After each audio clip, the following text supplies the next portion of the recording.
Entonces, la clase pasada vimos temas de Estado-Nación. Aquí, a modo de repaso, eh, el surgimiento del Estado-Nación en América Latina fue reforzado con políticas cuyo propósito era fomentar el sentido de unidad de cada país. ¿Cuál fue un ejemplo de este tipo de políticas? A. La creación de sistemas de instrucción primaria. B. La implementación de redes estatales de protección social. C. La promoción de la cultura y las tradiciones de los pueblos originarios. D. La extensión del derecho a sufragio al conjunto de la población con mayoría de edad. ¿Qué alternativa creen que es la correcta? Les doy 40 segundos para responder.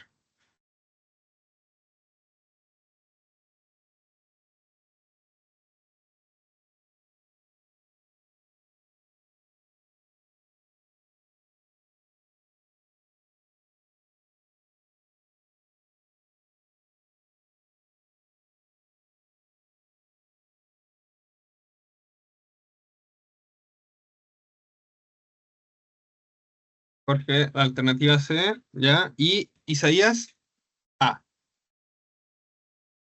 ya. La alternativa correcta es la alternativa A.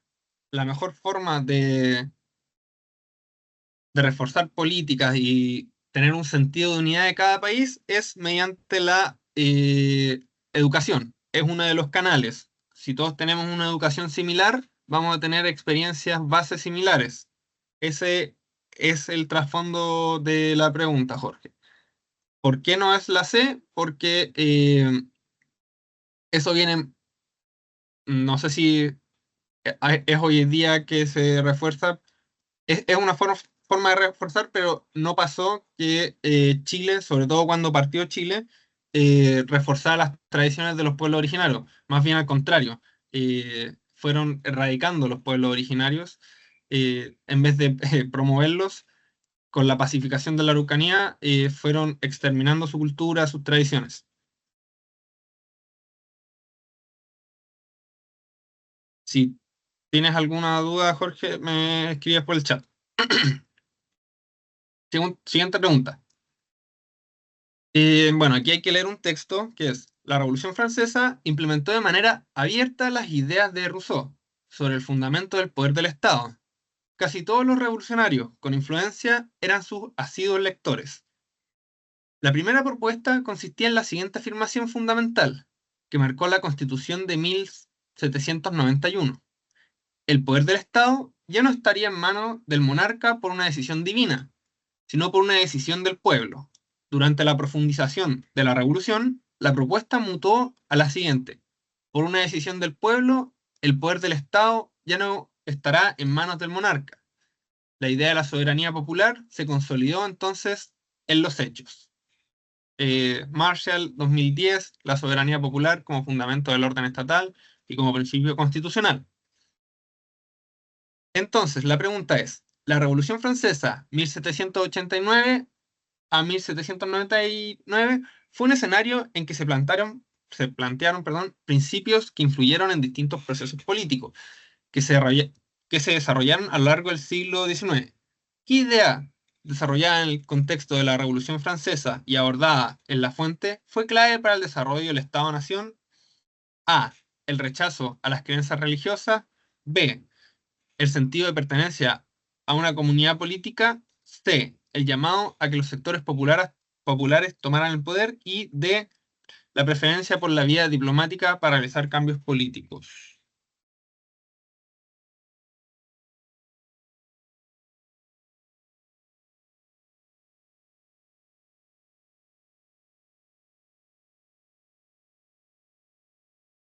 40 segundos.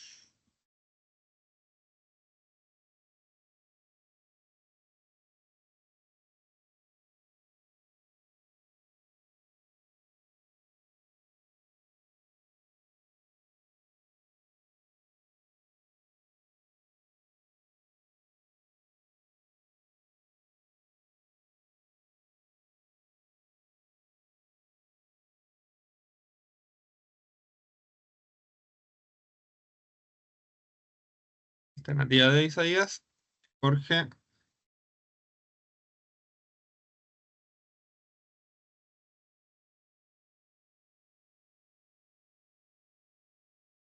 la D.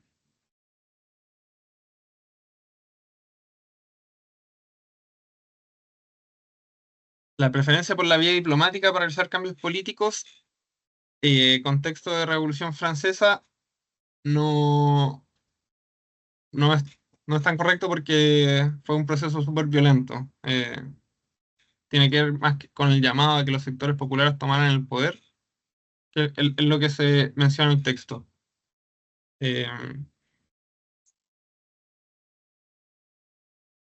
Sí, profe, es que lo que pasa es que estaba igual entre la C, pero mm, como hablaba de soberanía popular, yo sé que la soberanía popular es que el pueblo elige las elecciones, po. Entonces, por eso estaba como que dudaba de que podía ser la C. claro, mira, acá igual contexto de Revolución Francesa y abordada en la fuente. Mira, lo que podemos hacer, que esta pregunta igual está un poco difícil, la podemos revisar y para la próxima semana te traigo una explicación de, de esta pregunta. Ok, De ahí pasamos a la siguiente. Eh, ya. El siguiente discurso elaborado. Uy, está bloqueado por el compartir pantalla. Eh, el discurso de la Exposición Universal realizada en 1851 en Londres. Nadie que haya prestado atención a los rasgos peculiares de la era presente dudará que estamos viviendo un periodo de transformación maravillosa que tiende a realizar rápidamente aquella finalidad a la que apunta toda la historia, la realización de la unidad humana. Las distintas, las distan- las distancias que separaban a las diferentes naciones y partes del mundo están desapareciendo antes en las realizaciones de la invención moderna y podemos atravesarlas con increíble sencillez. Las lenguas de todas las naciones se conocen y su uso está al alcance de todos. El pensamiento se comunica con rapidez e incluso con el poder de la luz. De otro modo, el gran principio de la división del trabajo, que puede ser entendido como el motor de la civilización, se está extendiendo a todas las ramas de la ciencia, la industria y el arte. Señores, la exposición de 1851 ha de ser una prueba y una plasmación viviente del punto de desarrollo que ha llegado a la totalidad de la humanidad en su gran tarea, así como un nuevo punto de partida desde el que todas las naciones podrán dirigir sus esfuerzos futuros. La idea del progreso indefinido marcó el siglo XIX, latinoamericano y europeo. Muestra de ello son los planteamientos que expone el discurso pronunciado con motivo de una exposición concebida para mostrar el progreso de todo el mundo. ¿Qué elemento planteado en el texto es propio de la idea del progreso? A. El trato igualitario dado a todos los pueblos del planeta. B. La visión positiva de la historia y del futuro de la humanidad. C. La valoración de todas las formas de acceder al conocimiento. D. La idea de haber alcanzado el punto máximo del desarrollo humano.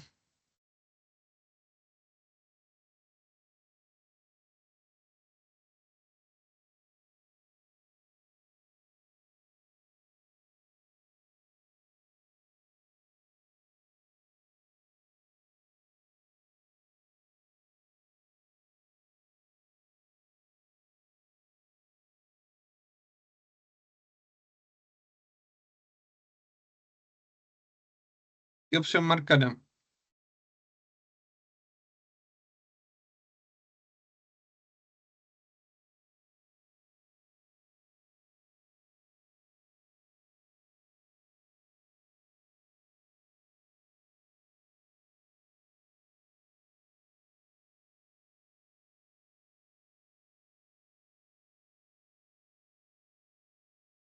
¿15 segundos?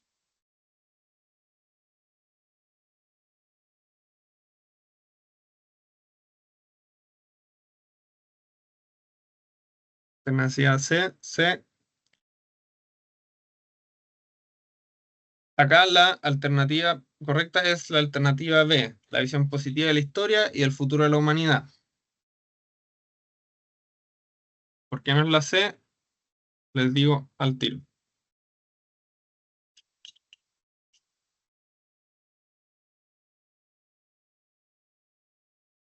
Acá está. La opción C es incorrecta. La idea de progreso valoraba el conocimiento científico desarrollado en Occidente como una forma superior de acceder al conocimiento, por sobre otras formas de hacerlo. La idea se expresa en la fuente cuando califica la división del trabajo como motor de la civilización y ejemplo para otras naciones.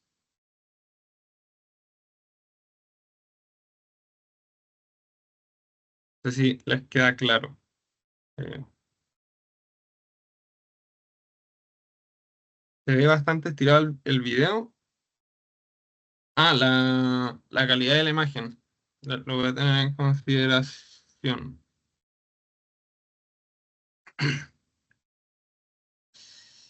Una característica de la idea de progreso indefinido es que se nutrió del desarrollo científico y tecnológico alcanzado en los siglos XVIII y XIX.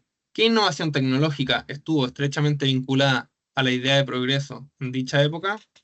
La masificación de la radio, la expansión de la locomotora, la creación de fertilizantes sintéticos, la realización del primer vuelo con motor, la creación de la imprenta de tipos móviles.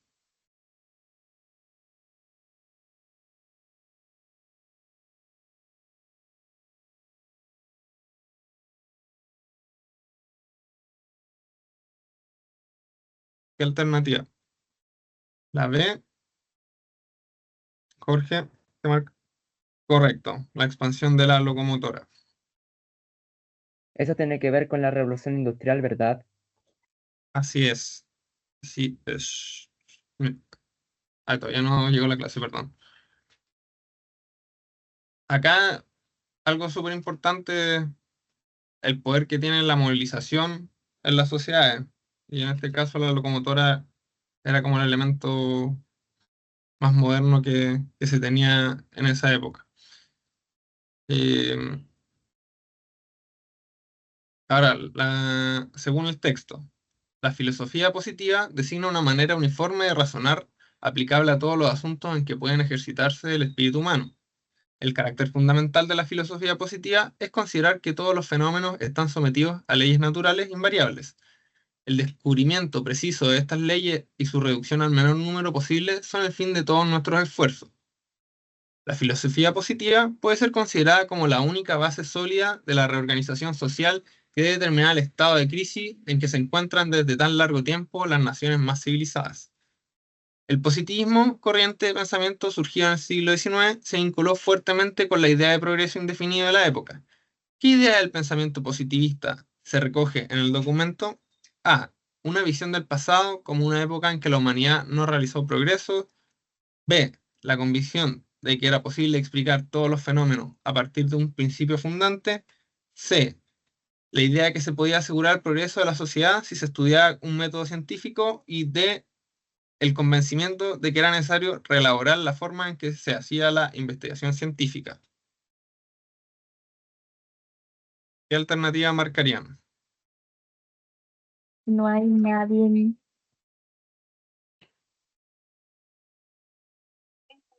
Hola, O Paula. cualquiera, ¿no?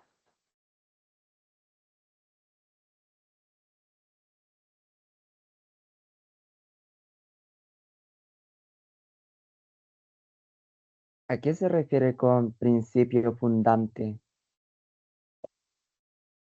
Em, como, ¿sabes lo que es un dogma? Es como una doctrina, una idea. Claro, es bien similar al principio fundante. A partir de un axioma, una idea de que no va a variar, uno puede explicar diferentes fenómenos.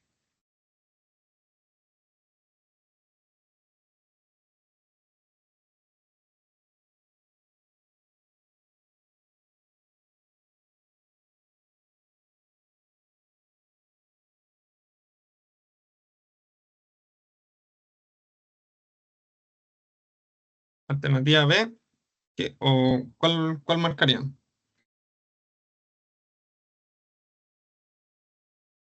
La B,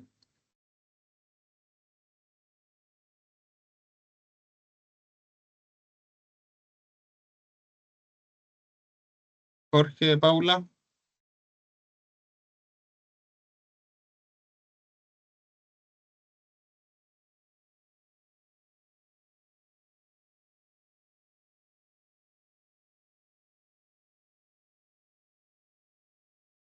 20 segundos.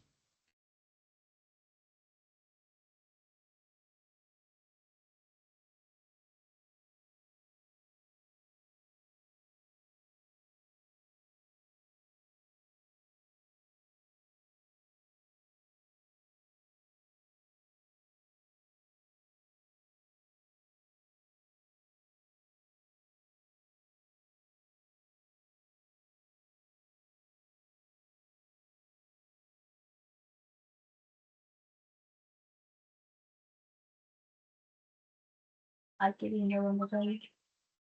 Em, Jorge no No, marcas no ninguna están. alternativa entonces. Paula tampoco.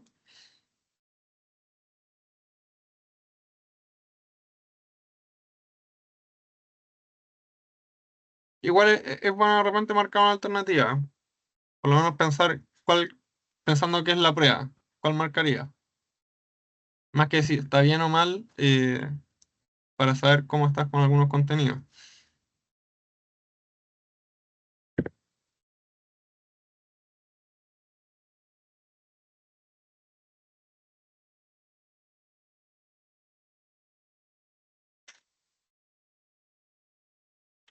C y D. Bueno, acá la alternativa correcta es la C.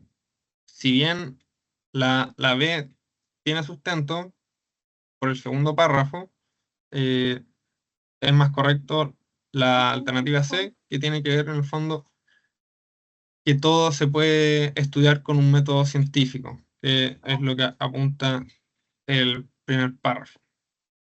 Y esta es la última pregunta y ya pasamos a la cápsula. Dice el texto: ¿qué podía faltar al olvidado Valdivia para dejar de estarlo? La población, aquella de espíritu de lucro o de las ideas liberales de los grandes centros civilizados. En países como el nuestro, es de todo punto indispensable la activa cooperación del elemento extranjero, poderosa entidad que al procurar enriquecerse al país donde se asila, que puebla los desiertos y forma estados que, aunque con el modesto nombre de colonia, asombran por su industria, por su comercio y por su bienestar, hasta sus mismas metrópolis. Considerando lo planteado en la fuente, ¿qué aspectos de la idea del progreso influyó en el proceso de colonización del sur de Chile impulsado por el Estado del siglo XIX? Considerando lo planteado en la fuente, perdón, la valoración del periodo colonial americano como una época de esplendor, la convicción de que la civilización occidental, en particular europea, es superior a otras, la idea de que es necesario que el Estado planificara la economía para alcanzar el desarrollo y, por último, la creencia de que la mezcla de culturas es el mejor camino para alcanzar el desarrollo de una sociedad. Ya era informe. Ella se fue a la-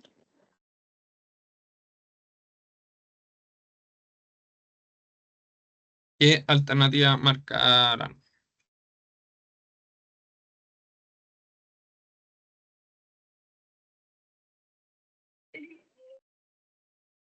Buena, buena. Te quedan 3.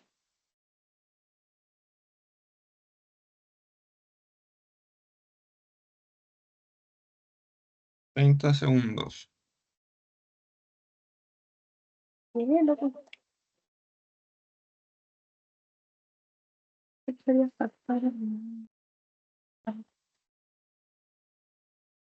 La organización superior de la A.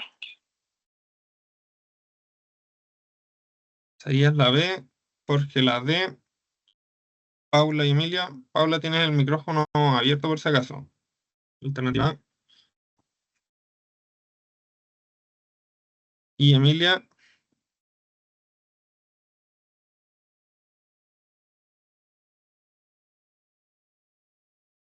Ok, está bien, Emilia. Igual, lo mismo que le dije a Jorge, es bueno de repente hacer el ejercicio. ¿Qué alternativas crees que es la correcta? Aquí son preguntas de ensayo, pero sirve para ir nivelando.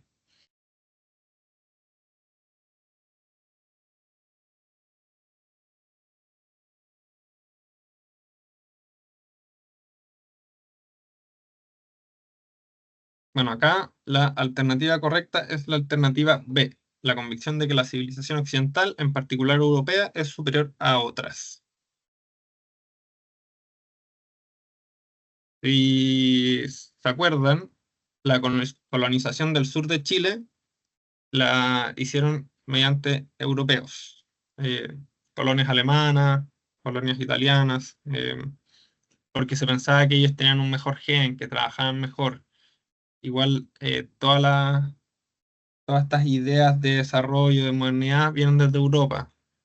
Está esta idea de que ellos son superiores, de que alcanzan, digamos, la iluminación, por decirlo de alguna manera, no es que estén iluminados, pero, pero ellos son la civilización y los otros lugares son más barbarie. Entonces, ¿qué es lo que hace el Estado chileno para poder poblar estos terrenos? Busca colonias europeas que quieran venir a Chile, que quieran trabajar las tierras, les dan distintos espacios para que los puedan trabajar, pensando en esa idea de que son más trabajadores, son más esforzados, etcétera. Por eso vendría a ser la B. Les voy a dejar de compartir y les voy a dejar la clase. Para los que no estaban, vamos a ver una clase ahora. Voy a estarme conectando de manera intermitente ahora para ver si tienen comentarios. Los comentarios probablemente los voy a abordar la próxima clase. Y me queda pendiente la pregunta de Isaías también para que la revisemos la clase siguiente. Y les voy a dejar el video de la segunda mitad del siglo XIX. Dame un segundito. Sí, Emilia, pasamos lista. Mandamos el link. Lo mando de nuevo, no hay problema. Avísame si lo puedes ver. También, Paula, para que te anotes.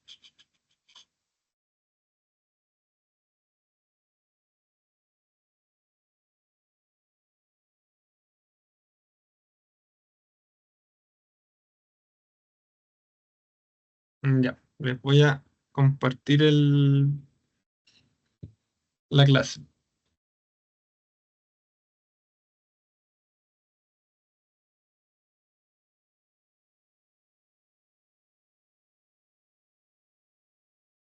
Me avisan si se escucha. No se escucha.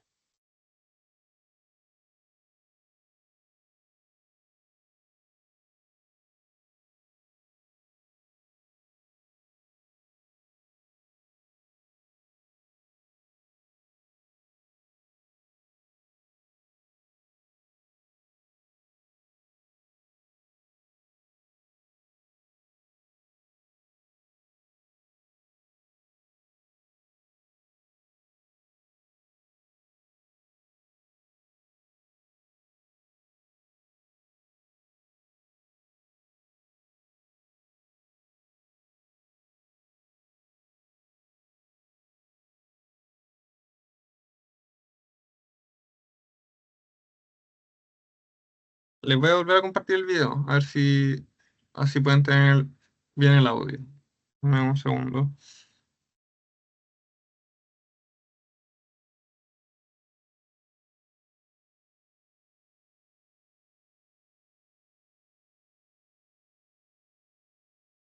Me escriben en el chat si escuchan o no.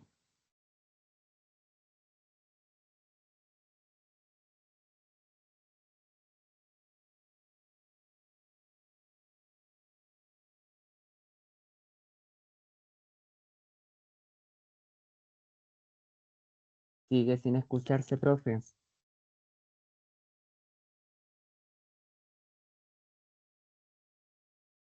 pasó, Isaías? Perdón, no te escuché porque estaba fuerte el video. ¿No nos escuchas? Sí, sigo sin escucharlo. A ver. Mm.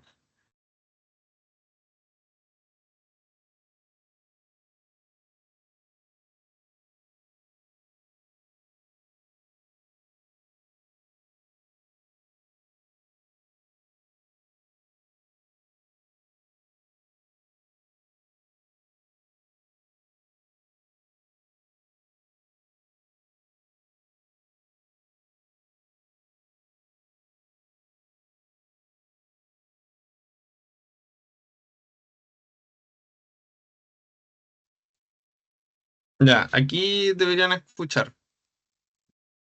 Me avisan cualquier cosa si no les funciona.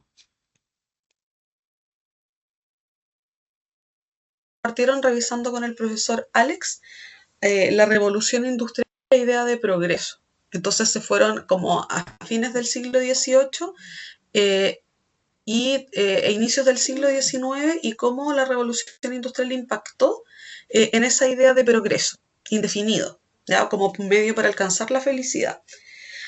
Cuando yo retomé, después de esas dos clases, hablamos del imperialismo colonial como una consecuencia también de la revolución industrial frente a la necesidad de materias primas y mercados. Y también hablamos de la Primera Guerra Mundial la clase pasada, antes del feriado. Y cómo la Primera Guerra Mundial también tenía que ver con esta revolución industrial y con este imperialismo colonial. Estaban íntimamente relacionados. Entonces, si se fijan, durante la unidad 2, en las clases que llevamos, hemos hablado de Europa tanto en el siglo XIX como Europa a inicios del siglo XX. Entonces, lo que vamos a hacer esta clase y las siguientes es trasladarnos a Chile y revisar el mismo periodo de tiempo, pero en el caso particular de nuestro país. Ahora, la primera parte del siglo XIX lo revisamos en la unidad 1, cuando hablamos de la independencia, de la organización republicana, de la formación del Estado-Nación. Y eso le podríamos decir en términos generales que es la primera mitad del siglo XIX. Lo que vamos a ver a partir de esta clase es la segunda mitad del siglo XIX. ¿Ya? Si dividimos un siglo tiene 100 años, si lo dividimos en dos partes, entonces tenemos los primeros 50 años, por así decirlo, y los segundos 50 años. ¿Ya? Entonces, a partir de esta clase, nos trasladamos a Chile y vamos a ver qué pasó en esa segunda mitad. ¿Ya? Y por eso el título de la clase de hoy es Chile en la segunda mitad del siglo XIX.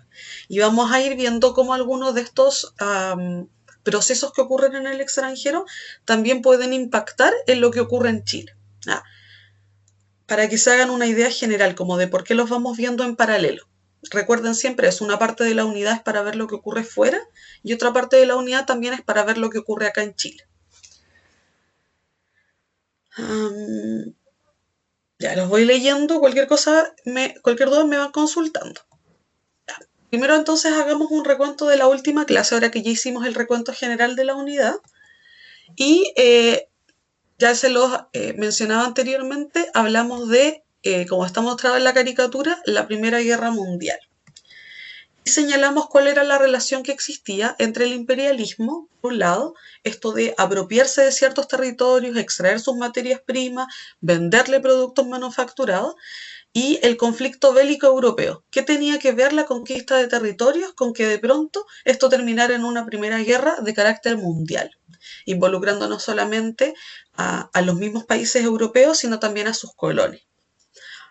Y claro, tenía todo que ver, ¿no? La Primera Guerra es un conflicto de imperios, es un conflicto de potencias económicas y otras que tal vez no lo eran tanto, por obtener territorio y también porque no estaban conformes con cómo se había repartido el mundo, entre comillas. Vimos las características del conflicto, que era de carácter mundial, que se utilizaron nuevos armamentos y cómo la revolución industrial, específicamente la revolución científica, los nuevos conocimientos adquiridos, habían repercutido en nuevas formas de hacer la guerra. Y si era más destructiva, eso tenía que ver fundamentalmente con que ahora todo ese conocimiento adquirido se había utilizado con fines bélicos. Hablamos de los cambios sociales producidos como consecuencia del conflicto, nos enfatizamos en varios, pero el más importante tenía que ver fundamentalmente con la participación de las mujeres en el campo laboral y como consecuencia de lo anterior también de la exigencia que éstas comenzaron a hacer en distintos lugares, en Europa, en varios países de Europa, también en Estados Unidos, de adquirir derechos civiles y políticos, ¿ya? Esta demanda sufragista para poder igualarse en condiciones en relación a los hombres había ocurrido como consecuencia de la guerra, toda vez que ellas tuvieron que ocupar los puestos antiguamente reservados solo para los hombres cuando estos se fueron a la guerra. ¿Ya? Entonces eso produce un cambio muy significativo en el mediano y largo plazo, que en realidad no estaba previsto. ¿Ya? Y otra también de las consecuencias y de los cambios importantes en este sentido tenía que ver con el surgimiento de Estados Unidos como una potencia económica y política tras el conflicto. Habíamos señalado en rasgos generales que Estados Unidos había participado de la guerra, pero tardíamente no se había peleado en su territorio y eso lo había beneficiado porque mientras Europa se destruía, Estados Unidos adquiría una importancia económica prestándole dinero para reconstruirse, o también abasteciendo al mundo de productos que antes hacían los europeos, pero que ahora no podían porque se estaban recuperando y reconstruyendo, y política porque también empieza un poco de la mano de su importancia económica, empieza un poco a dirigir muy lentamente los destinos de los distintos países. Ya de los países latinoamericanos desde su independencia y también de algunos países europeos también. ¿Ya? Y eso lo transforma en una potencia hegemónica, o sea que no tiene ningún contrapeso, nadie que le pueda hacer la competencia, por así decirlo. Y evaluábamos también cómo todos estos procesos podían tener algún impacto hasta el día de hoy, por ejemplo en el caso de Estados Unidos.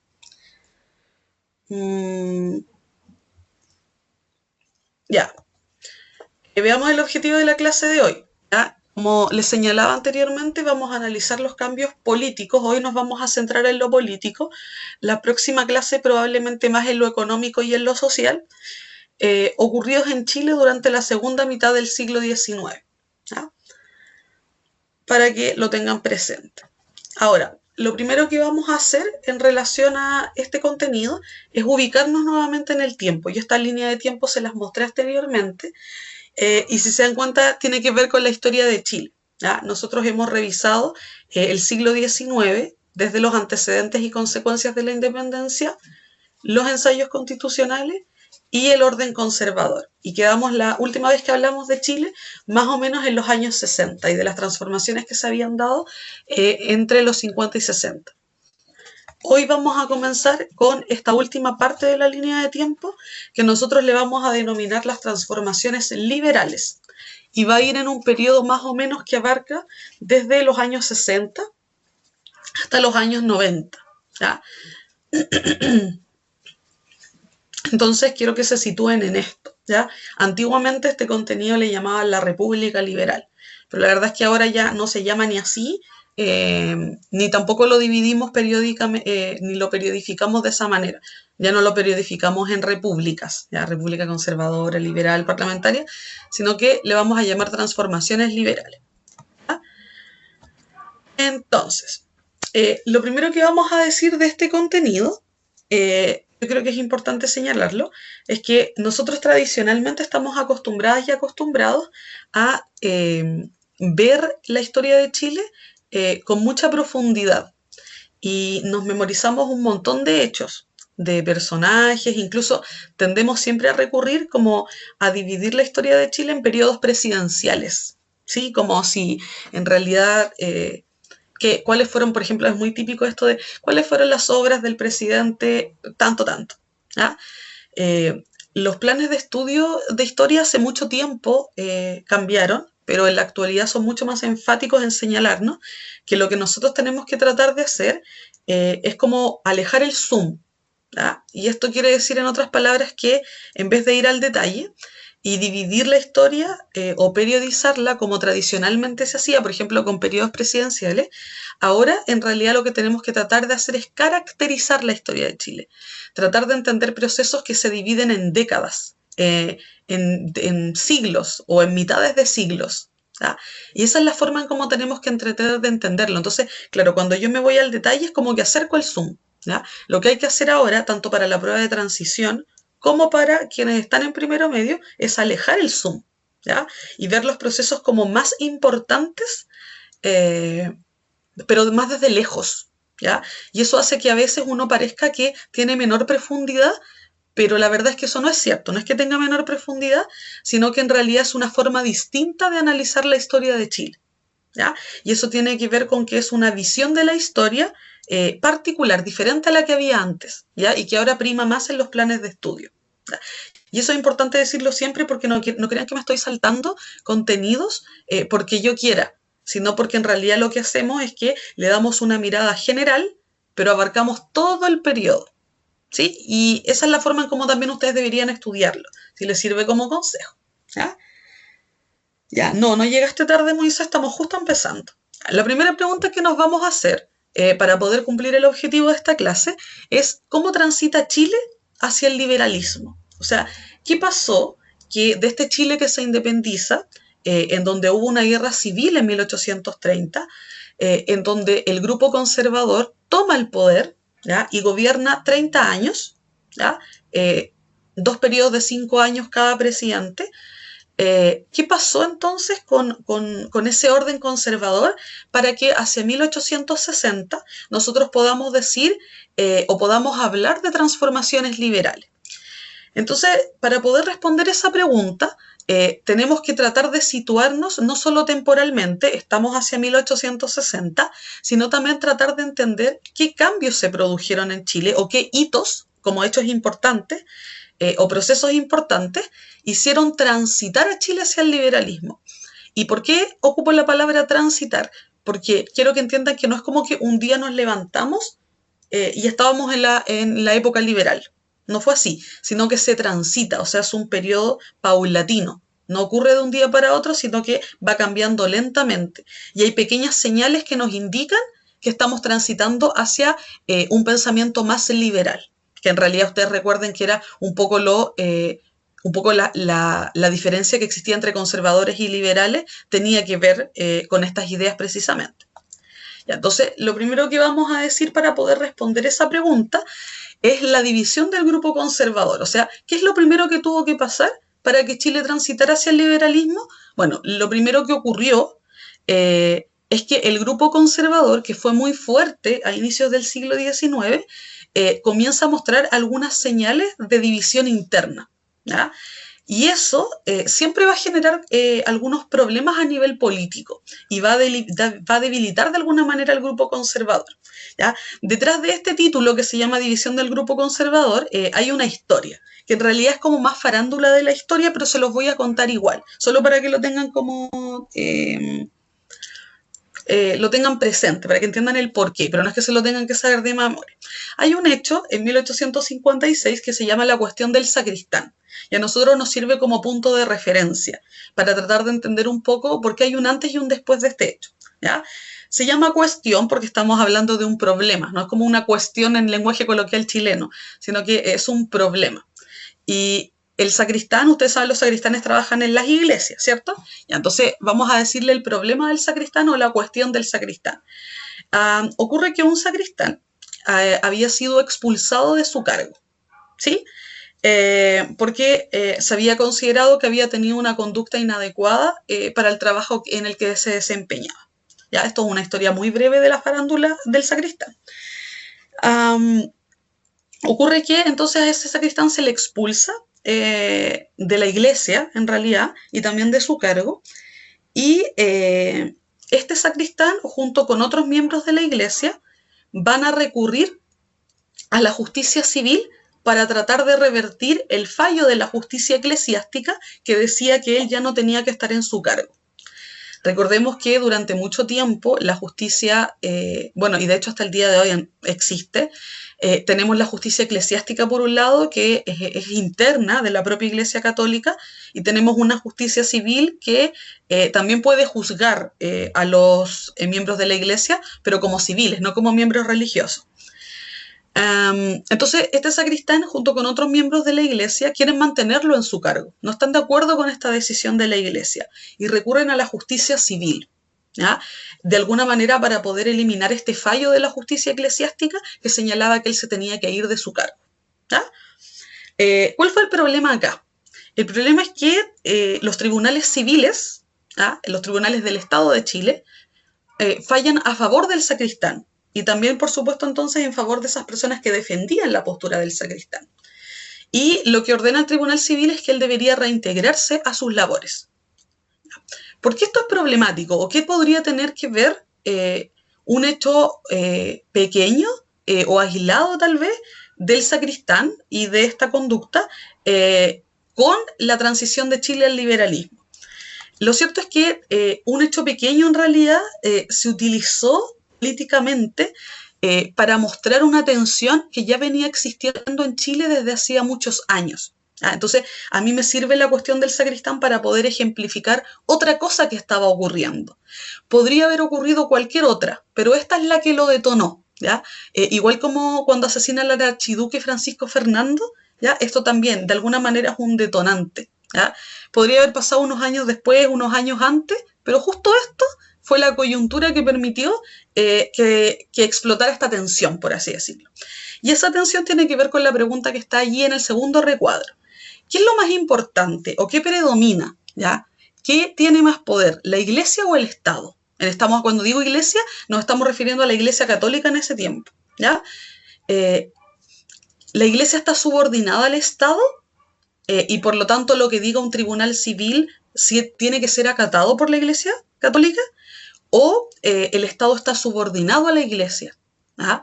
Y en consecuencia la justicia eclesiástica es más importante que la justicia civil. Y por lo tanto, en el caso del que estamos hablando, basta con el fallo que emitió el tribunal eclesiástico, ¿ya?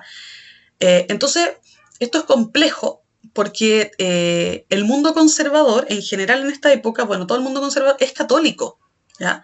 Pero internamente tenían algunas diferencias, porque algunos pensaban que obviamente la iglesia estaba subordinada al Estado y otros pensaban que el Estado tenía que estar subordinado a la iglesia, ¿ya? Y esto es una discusión eterna en los gobiernos, viene desde mucho tiempo atrás. Por ejemplo, ya los romanos se preguntaban sobre esto, ¿qué es más importante, el poder espiritual o el poder temporal, como lo llamaban los romanos también, el poder político, ¿ya? Entonces, claro, es una pregunta difícil de responder porque para quienes son fieles católicos y católicos practicantes, siempre les va a parecer que los asuntos espirituales están por sobre lo político, ¿ya? Pero para quienes son, en esa época, quienes eran hombres de Estado, y digo hombres porque no había mujeres, ¿no? Hombres de Estado, les parece que el Estado, por supuesto, está por encima de todo eso y organiza todo el país, ¿ya? Incluso las ideas liberales están de acuerdo con que el Estado está por encima de la iglesia, ¿ya? Pero esta discusión se va a dar dentro del mundo conservador, porque el mundo liberal no tiene ninguna duda sobre que el Estado está por encima de la iglesia, ¿ya? Pero los conservadores tenían estas ciertas discusiones y no había explotado hasta que ocurrió este tema que yo les estoy contando de la cuestión del sacristán, ¿ya? El cuento breve, acá, para no hacer más farándula de la historia, es que esta discusión, que no es la discusión por el sacristán, yo creo que en realidad a nadie le importaba mucho el sacristán, ¿ya? Sino que en realidad las consecuencias de que se aceptara lo que estaba ocurriendo. Terminó, lo que partió como la cuestión del sacristán, terminó con la división del Partido Conservador. O sea, algo que podía ser pequeño empezó a escalar, ¿ya? Y llegó hasta la máxima autoridad, que era el presidente de la República en esa época, Manuel Montt. Y entonces, claro, cuando no se podía resolver la discusión al interior del grupo conservador, siendo Manuel Montt un conservador también, le dicen, bueno, usted es la máxima autoridad, ¿no? Defínase. ¿Qué hacemos acá, no? ¿Acatamos la orden del tribunal civil? ¿O acatamos, o en el fondo este tribunal civil tiene que retractarse de lo que dijo y nos vamos a quedar con la justicia eclesiástica? Y contrario a lo que muchos esperaban en esa época, Manuel Montt lo que hizo fue corroborar el fallo del tribunal civil, ¿ya? Y eso agudizó aún más las tensiones. Se fijan que otra vez vamos desde lo pequeño que es el sacristán y llegamos hasta la máxima autoridad que es Manuel Montt. Y fue tal la tensión que terminó con la división del partido. No podían ponerse de acuerdo en relación a esta discusión, que es la pregunta que ya les planteaba. La división va a hacer entonces que ahora tengamos dos partidos, no solamente el antiguo que era solo el Partido Conservador, único, ¿ya? Y que aglutinaba a todos estos conservadores, sino que va a mostrar su primera división y también es una muestra de debilidad, ¿ya? De debilidad política, ¿no? Porque ya no son tan fuertes todos juntos, sino que tienen problemas entre ellos. Entonces los liberales van a, de alguna manera, aprovechar esa división interna para poder sacar su propio beneficio político y poder llegar rápidamente al poder, ¿no? Veamos si el enemigo está ahí debilitado para poder meternos entre medio y ocupar esto como una estrategia que nos sirvan, decían los liberales. Entonces, el Partido Conservador, que antes era uno solo, ahora se va a dividir en dos, ¿ya? Vamos a tener un grupo que se va a denominar a sí mismos el Partido Conservador, porque consideraban que eran los verdaderos conservadores, ¿ya? Algunos le llaman ultramontanos también. Y ese Partido Conservador, que según ellos son los verdaderos conservadores, van a defender el predominio de la Iglesia por sobre el Estado. O sea que la Iglesia tiene que seguir conservando ciertas facultades en las que el Estado no se puede entrometer. Y por otro lado vamos a tener a otro grupo que se va a llamar el Partido Nacional, se van a llamar a sí mismos así, y fíjense que nacional no es cualquier nombre, ¿ya? Sino que alude a la idea de nación, y por lo tanto señala que tal vez esas ideas son más representativas de la nación que las del grupo conservador. Y Partido Nacional entonces va a ser aquel grupo de personas que va a defender la supremacía del Estado por sobre la Iglesia, ¿ya? Y por supuesto también va a apoyar al presidente Montt en esta decisión.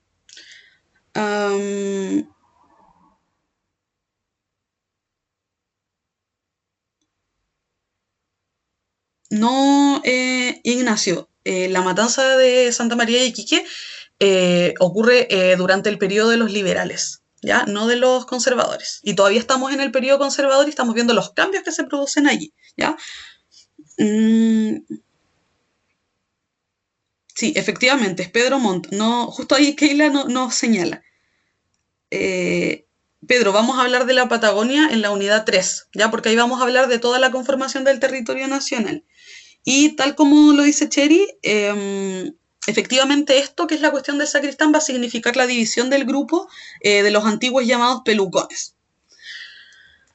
Entonces, fíjense, yo les dije que esto que había ocurrido, los liberales lo van a tratar de usar a su favor, ¿ya? Entonces, cuando ven esta división interna del Partido Conservador, se dan cuenta que es una oportunidad única para poder llegar a la máxima magistratura, que es la de la presidencia de la República.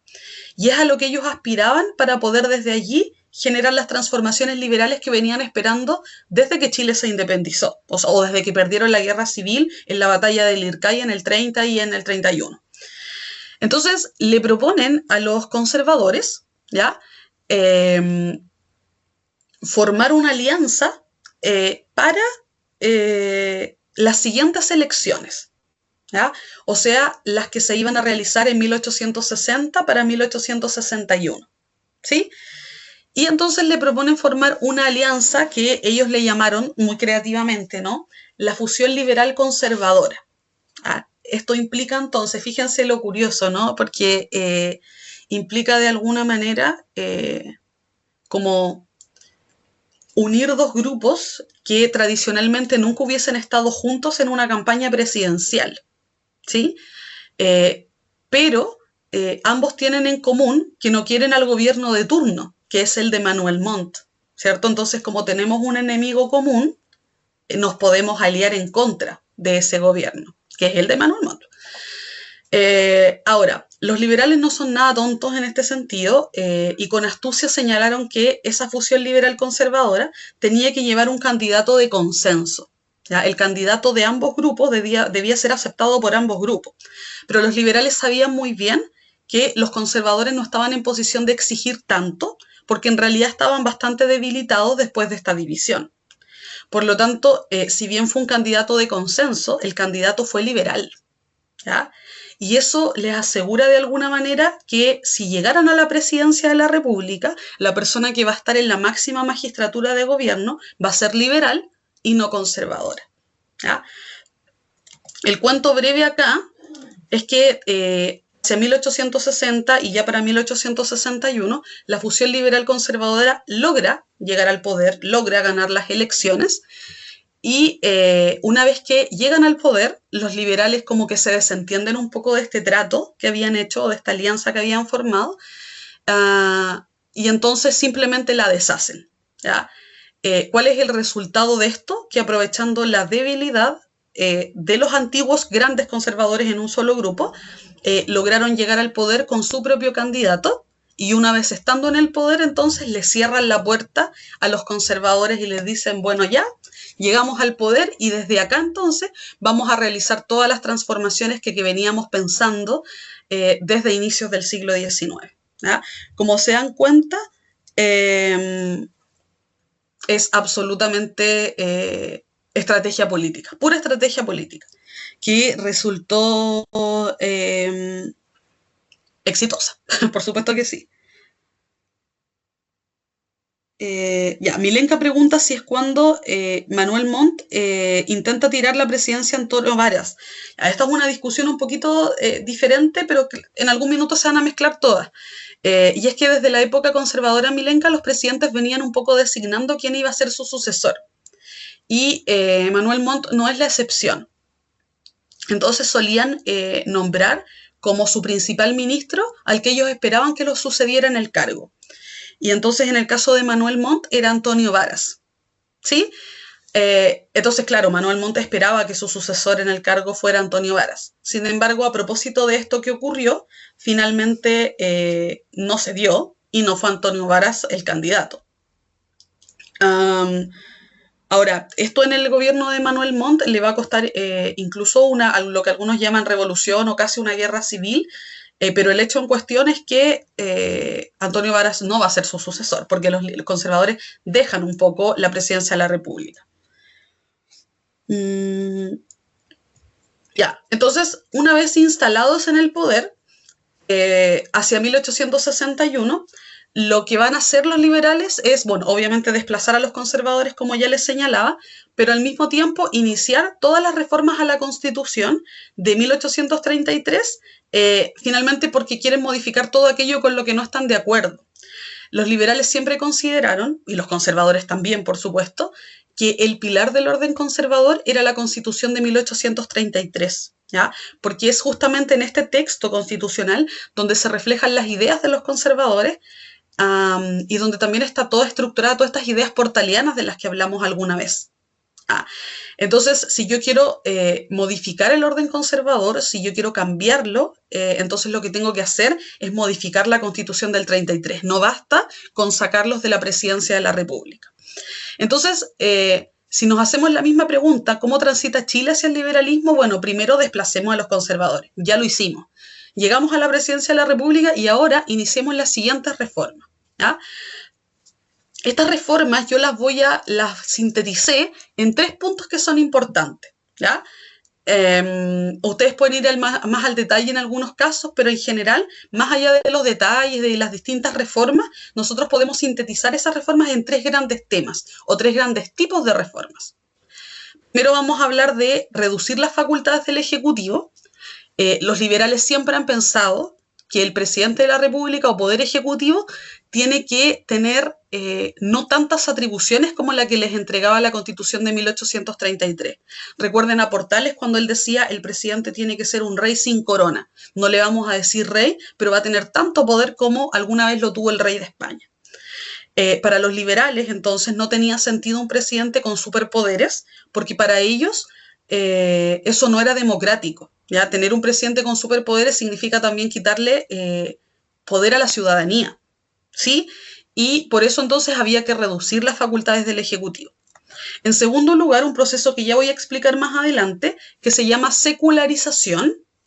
Y en tercer lugar, la ampliación de las libertades públicas. Bueno, por algo se llaman liberales, ¿no? Ellos siempre buscaron ampliar las libertades de las personas y no restringirlas como lo habían hecho los conservadores en su minuto.